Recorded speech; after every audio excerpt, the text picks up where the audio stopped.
Hello, my class. I want to talk to you a little bit about addition. Addition is a skill that you guys started really to learn even in kindergarten. You've been adding since kindergarten, definitely since first grade. So there's not a whole lot of new things to teach you about addition other than helping you to solidify your strategies. So when I'm looking at an addition problem, the first thing I always want to notice is how many digits are in each one. So as I look at this problem here, I've got an add-end that has 5 digits and an add-end that has 3 digits. So I know that one of them is bigger than the other. It does not matter which one I put on top when I stack, because I'm about to stack these to add them. Doesn't matter with addition because of the commutative property, but it's good to get into the habit of putting the bigger number on top, just because when you get to subtraction, that is something you should always do, obviously. So when I rewrite this, I want to be cautious to write my very neatest, my very best, put space between each digit so that you don't make silly mistakes because you can't read your own handwriting. So I'm going to go ahead and rewrite this, 14,862. I know that you guys like to correct me if I don't put my comma, and you're right. I'm not going to worry about it too much right now since I'm just adding them. So 14,862, and then I have 973. Now be cautious. This 9 is not the same value as this 1. It is not in the same place. This 1 is in the 10,000s place, and this 9 is in the hundreds place. So this number needs to start in the hundreds place. So I'm going to start in the hundreds place. Don't forget to put your equation line, which separates your addends from your sum, and your symbol, your operation symbol that lets you know what you're doing. Okay, when you go to add, the only thing I would like to say here is that fluency, fact fluency, is when you know the answer in 3 seconds or less.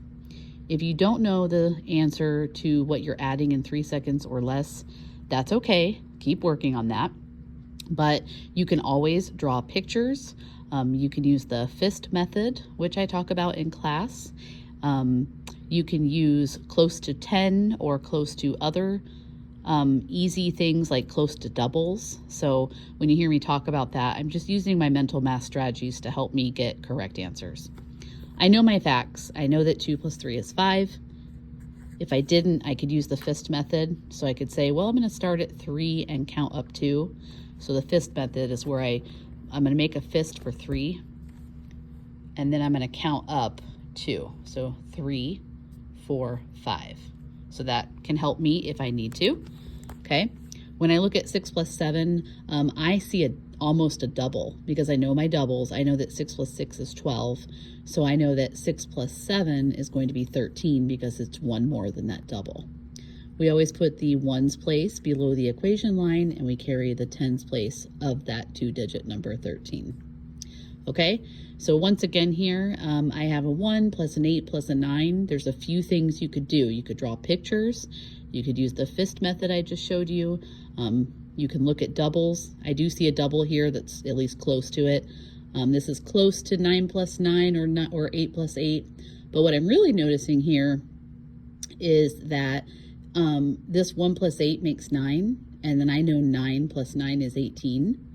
Or I recognize that 9 plus 1 is 10, plus 8 is 18. Either way, I have 18 as my answer here. So I'm going to put my ones place under the equation line and carry my 10 from my 18. Okay, 1 plus 4 plus nothing, that gives me 5. And then 1 plus nothing gives me 1. Don't forget to put your comma. It goes every third number. So 1, 2, 3, it's going to go right here. 15,835. Something else I might want to mention is it does make us more cozy to have all the place values filled in. So there's nothing wrong with deciding to put placeholder zeros here if that makes you feel more cozy about your adding, since it's more rectangular when you fill in all the places. Okay. All right, so let's take a look at what I like to call fact family help. So I see here an addition problem that has already been done. I see two addends and I see a sum, but there's a problem because there's a missing digit. Now, what a lot of kids like to do is just try to guess, and you can do that. If you're going to guess, I would say, write things down, make sure that it works. If you're like, well, I'm going to assume that that's a 4, then try it. Put the 4 in there and then see if the math actually works, okay?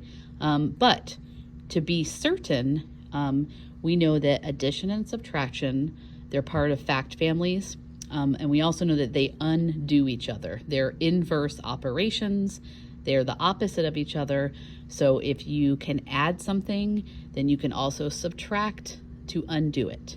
So that means I could use my subtraction skills here to figure out what this missing digit is for sure. So what I'm going to do is I'm going to take my sum and I'm going to take this addend where I have all the digits here. And I'm going to set up an inverse or opposite operation, and I'm going to subtract. So looking at which number is bigger, 43,534 or 26,319, I see that 43,534 is greater than this number, so that will be the one that goes on top. So as you can see here, I put 43,534 on top and 26,319 on the bottom. Okay, so I'm going to go ahead and do my subtraction, and when I'm done, I will be able to have a full answer, and it will show me whatever the missing digit is here.